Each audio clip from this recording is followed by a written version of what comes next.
All right, let me stop the screen share. It's so good to be with you today, or this weekly briefing. As you can see, I've replaced my co-host with a much more talented and a dynamic person, Annalisa. Annalisa is a client of mine. I'm glad to have you here, Annalisa. Thanks for joining us today, the weekly briefing. Glad to be here. You know, before you dive into too much, I want to introduce people to you from my perspective, because I want them to know something about you as a person. You know, you called me originally just to like start talking through some of the projects you're producing. And really, you and I kind of hit off a little bit of a friendship because we share some ideas of like what it takes to produce. There's a lot of background stuff. But I need people to know, like, I'm about ready to light a firecracker here with Annalisa, because there's some really amazing stuff that you've known from your background in talent management, as well as some of the obstacles you have in production. And I just like, as a person, I know that there's some passionate parts about what we're going to dive into. So I want to give them a little bit of heads up. We're going to light a firecracker here. But before I go too far, why don't you introduce yourself, your company, and what you do? Mm-hmm. Well, my name is Annalisa Recto-Ruth, and I am a longtime talent manager and now mostly a producer. I have a company called Bold Management Production that I launched in 2010. Prior to that, I started managing here in 2001. I was in casting, and I used to be a talent agent in New York City. Yeah, and some of the people that you repped, can we talk about some of the background? Absolutely.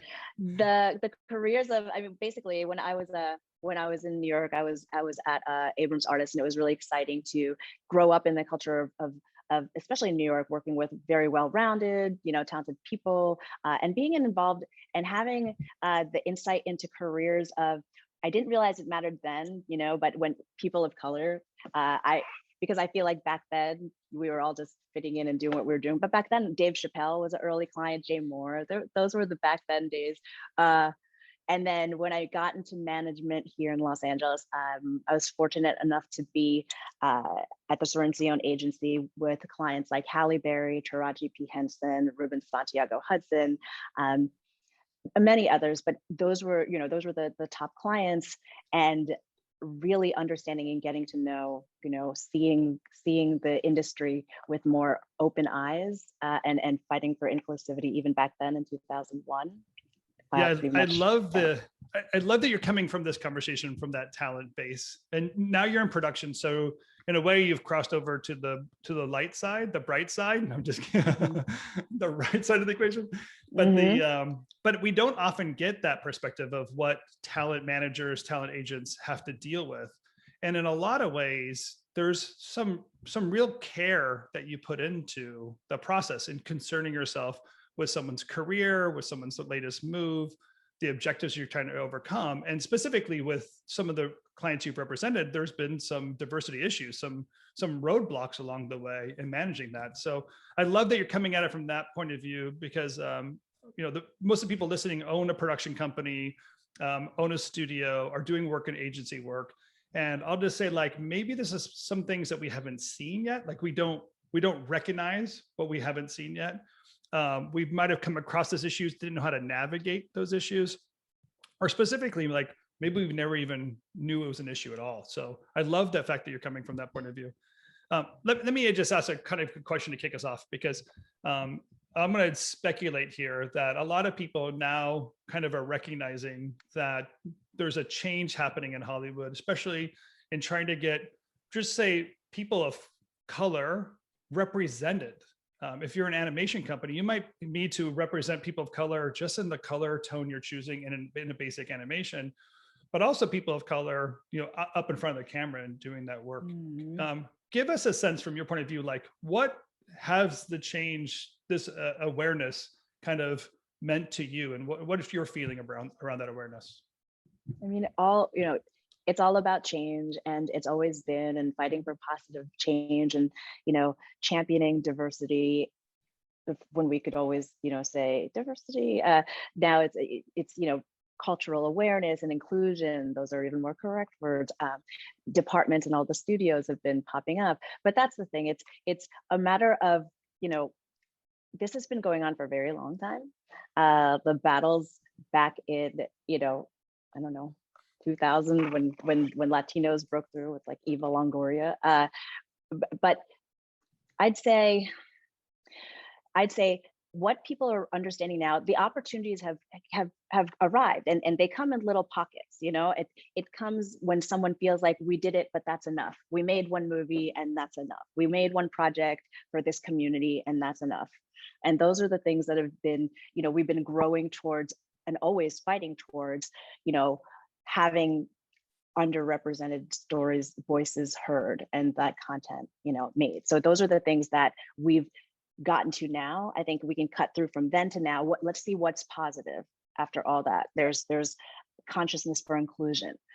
But I think that the as we continue that, the really important conversation that is connected to that, on top of that, and really something that is the focus to be tackling, is representation. Because it's one thing to be now putting money in these projects to produce them, understanding you need to, have visibility and inclusion to show many different people in many different communities.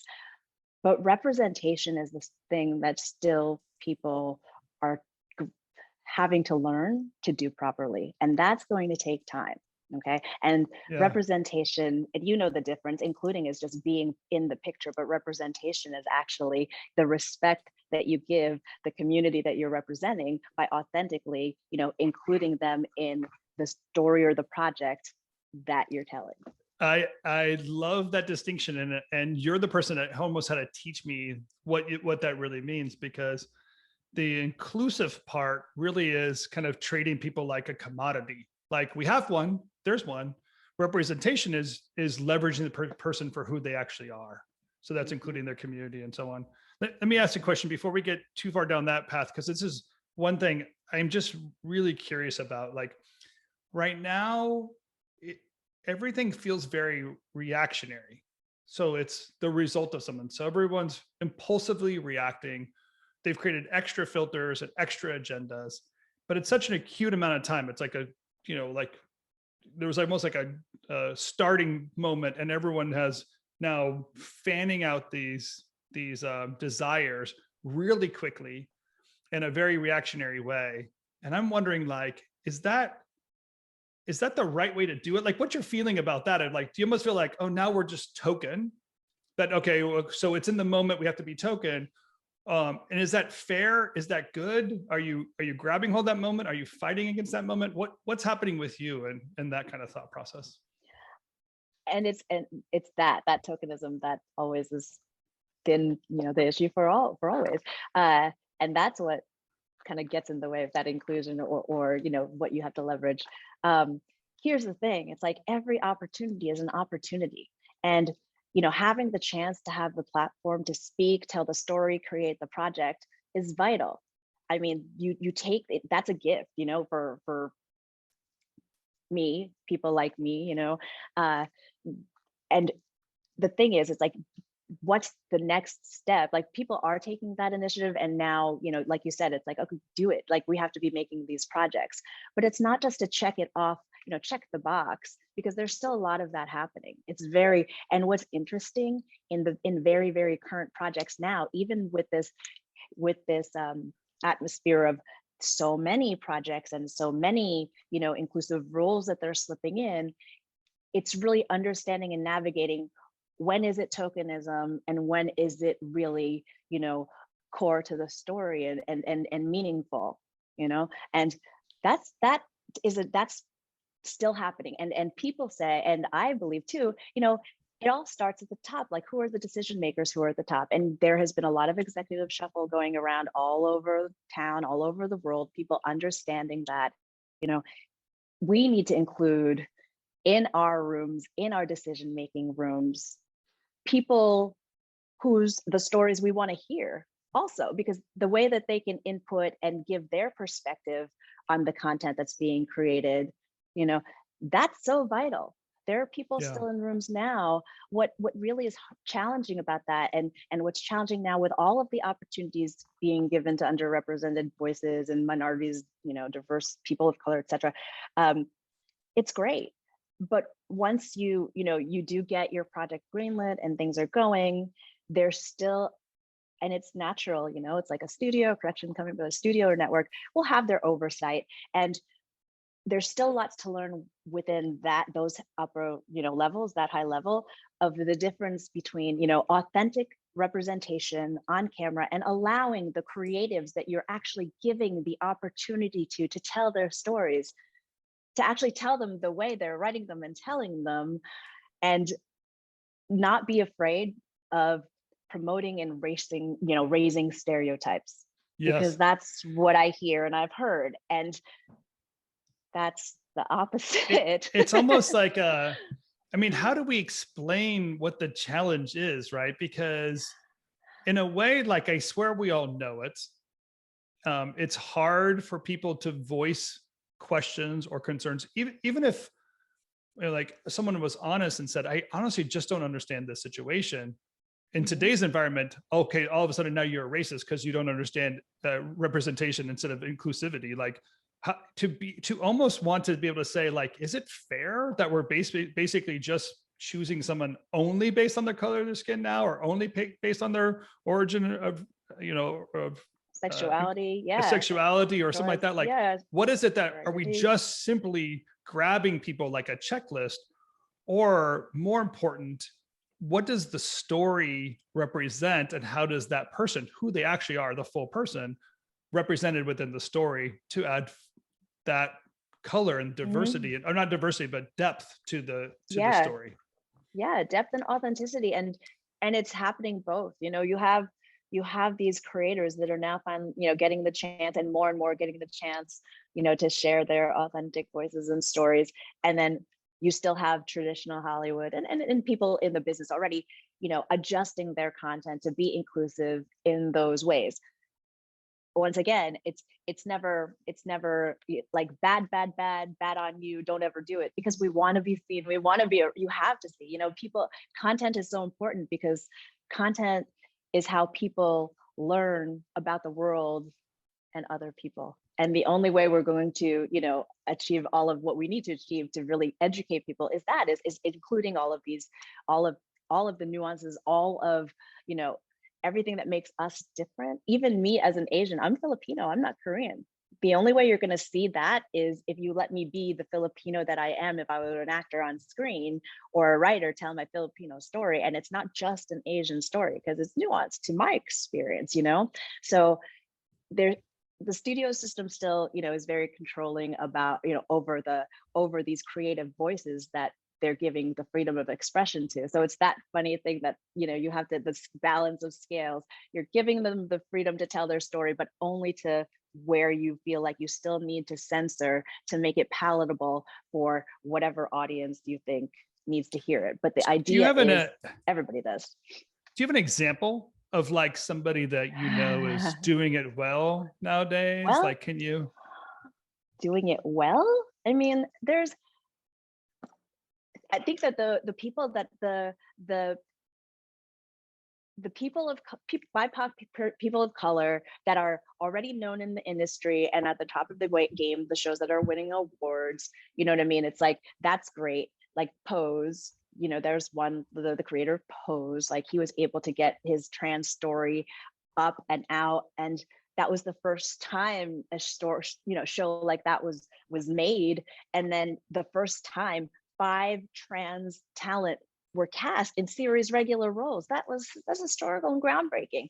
Things like that, There's a show called Special that was on Netflix that is about a person who is differently abled, and that being on the air is something that's so important. And hearing their journeys, I was listening to a panel and listening to their journeys, I mean, it's mind-blowing because it's taken so long, but now it's the time that they're finally having a platform. And the idea is, they are still struggling with the things that I've told you about, where there are executives at the top that still are not comfortable or understanding, or just, this is all still new. because now it's like everybody's been screaming diversity and inclusion, diversity and inclusion. Now we're saying, well, wait a second, the next level, to really understand that, let's explain what representation means and how that needs to be fostered in. That's what I was going to say. Like, you're not necessarily saying inclusion or diversity is bad in of itself, but there's got to be an evolution to authenticity as part of the process. So one of the questions I have is like, Christopher Jackson, who played George Washington in Hamilton, right? I remember listening to an interview with him, and someone asked him like, so what's it like being the Black man playing George Washington, knowing that Washington was a slave owner? And you kind of know what the character's role was, like you kind of get it. But I found that interesting to be like, oh yeah, am I supposed to only see him as an actor, colorblind, right? That's a total Broadway kind of way of doing it. Like, no, colorblind casting. We're just going to choose somebody regardless of that. Yes. Is that might be inclusive and that might be diverse, but is that authentic? Or in a way, like I almost feel like within Hamilton, it was authentic to the context of what Lin-Manuel was trying to portray.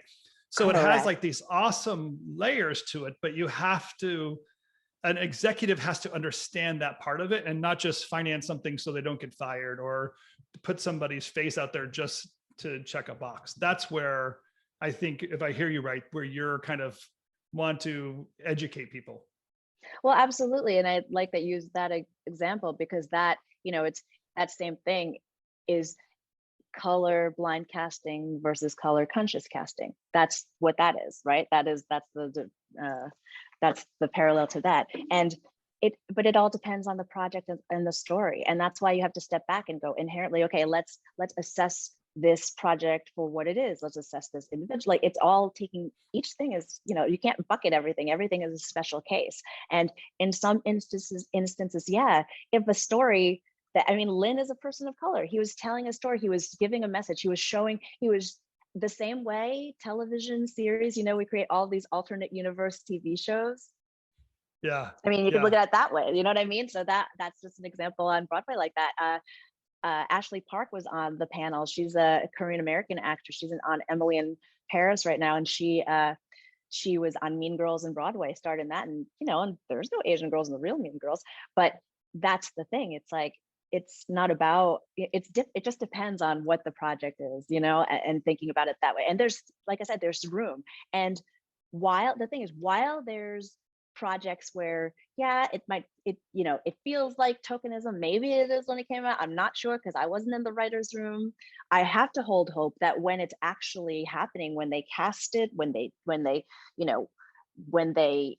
air it, that they have writers in the writers' rooms that they listen to. Because the one thing, it's like, when it comes down to it, like, you know what, listen, just listen. You've now allowed us to be all here with you. Thank you. Oh, like, thank you. Grateful to be here. You're giving projects a shot. Thank you.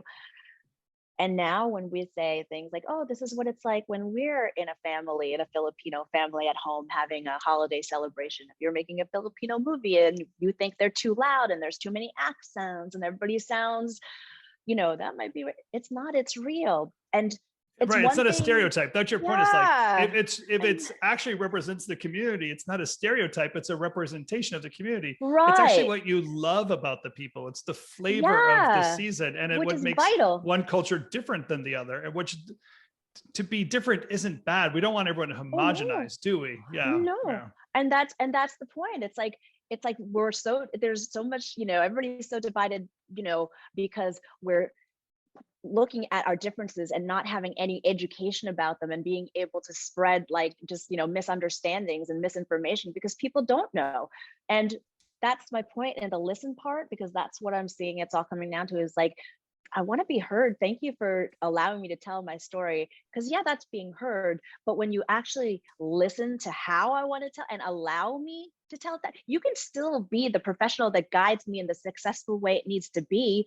But these things that I tell you, when it's coming from the actual creative, authentic person, and it's telling you that you are not being stereotypical, you are not being, you are not, I think that says a lot. And that is something important, and that's what I hope for. That's what I'm working on now, for people to just really like, they're knowing what the right thing to do is, right? They're hearing and they're learning and trying to understand it, and will understand it. But really, it just needs to be a lot more listening. I'm so specifically AAPI, right? That's yes. Is it fair to say you mostly represent AAPI clients? Is that a reality, or is that just currently? I represent a lot of they're all mixed. Our roster at Bold is very diverse. It's like African American, Korean American, Chinese Canadian, Filipino Canadian, Filipinos. So then in our conversations, Americans, it's mostly been AAPI because of the current big project you're doing. Yes, that's what our folks. Yes. Okay, cool. I wasn't sure how diverse it actually. Yeah. Yeah. No, it's just very well rounded. So I think of sorry. No, I was going to say, but it's great. But yes, but that's the thing. It is that inclusive. It is, kind of looks like what the world looks like, but the challenges that I have and how we represent and what we have to deal with, the things that come up with the individual clients because of who they are, is definitely a roller coaster. Well, I was curious because I feel like there's obviously been a larger awareness, like within the last just a couple months, I think, AAPI community stuff. Yes. But I think about like there was watching Mickey Rooney play, I think a Japanese character in Breakfast at Tiffany's or something like that. Like I think about something like that, of like how offensive that would be in today's moment, right? Mm-hmm. And there was something weird that Hollywood was saying, well, we'll choose an actor regardless, because of his popularity, regardless of his nationality, and then we'll turn them into this Japanese person in the film or whatever. And that switching from culture representation, using regardless of the person's nationality, to now like recognizing, we can be more authentic, we can be more pure with the characters and actors that we have. But I've heard you in the past, at least, like kind of discuss, like, it's not even just the representation of somebody in film in that way. It's also just the creators, the people originating the storyline, wanting to tell a story of depth about a culture. So have a Filipino dinner with a Filipino family and let it be Filipino, and just let it be Filipino. Like let it center in that, and not bring in random actors or trying to homogenize or whitewash that, or trying to make them look like a Beverly Hills family, but have the right color tone, whatever that is. Is there a challenge to just selling through those concepts? Has there been okay, good. You rolled your eyes. I must have something. Yeah. Why? What is it that is it the market doesn't want to see it? Is there people don't know how to bring it in? They can't relate. What's the real issue there? See, that's the thing. The market does want to see it. The audiences are there for it. People do want to bring it in. The creators want to bring it in. The talent want to be in those projects. When it comes into, the studio system as we know it, when it comes to whether it's, getting a representative to help you, agent, manager, all that stuff to get even started, and then starting to pitch projects, right, to studios and the networks for pickup. It's still, like I said, it still goes down to, we have to do a lot of work from the top down, and a lot has been done, but it doesn't lessen the hard work that everybody has been doing for years and years and years to keep pushing the needle and pushing, and it's still that it comes down to like, hear me, please listen to me, and not only listen to me, but please allow me to speak. Meaning, please allow me to take my creation and show it as is, like this. There's always things to tweak in story. I understand that, but when it comes to those things that are so, like I said, it's so authentic, and it's so, for me, my questions when people, make those kinds of statements where they want to keep it in the box so as, to make it palatable, I don't know, to more international audience, I don't know, to more American audience, but that's not change. That's not going to, encourage the change. And in order to keep up with the change that's happening as fast as it's happening in the real world, or as fast as it wants to, because there are a whole mess of young people that are a lot more open-minded, the internet, connects everyone. Technology is advancing. And I mean, also think of just the life in the universe. Think of how many people, how many blended families there are.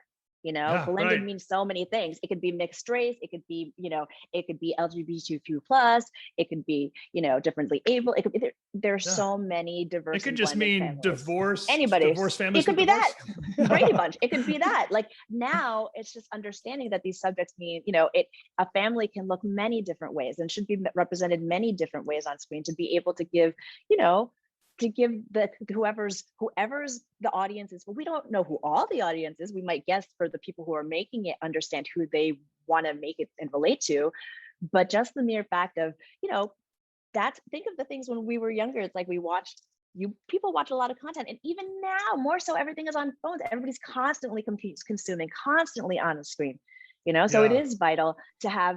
There will always be stuff out there that is, the stuff that you shouldn't watch, you don't want to watch, or it's not correct, or they do it whatever way, because now anybody can get anybody up there on, on social media, YouTube, stuff like that. But when it is something where people are investing, because it is the industry of entertainment and content development and production that is not just domestic, but international and global. And because we know how much that feeds, the economy and society, it all revolves around, there's so much there. I think of our clients who are production companies, studio owners, that some of their job is to really take a marketing initiative and make a piece of content or commercial or, some kind of graphic representation or live action shoot. And if I were to think through what this can mean for them, it's almost the thought of like when choosing how to tell that story or reach that audience and understand the scope or the scale at which you can find an audience, to not just go for the simple, or kind of like be able to ask yourself a different question of, would it be more authentic if I represented these people in this way?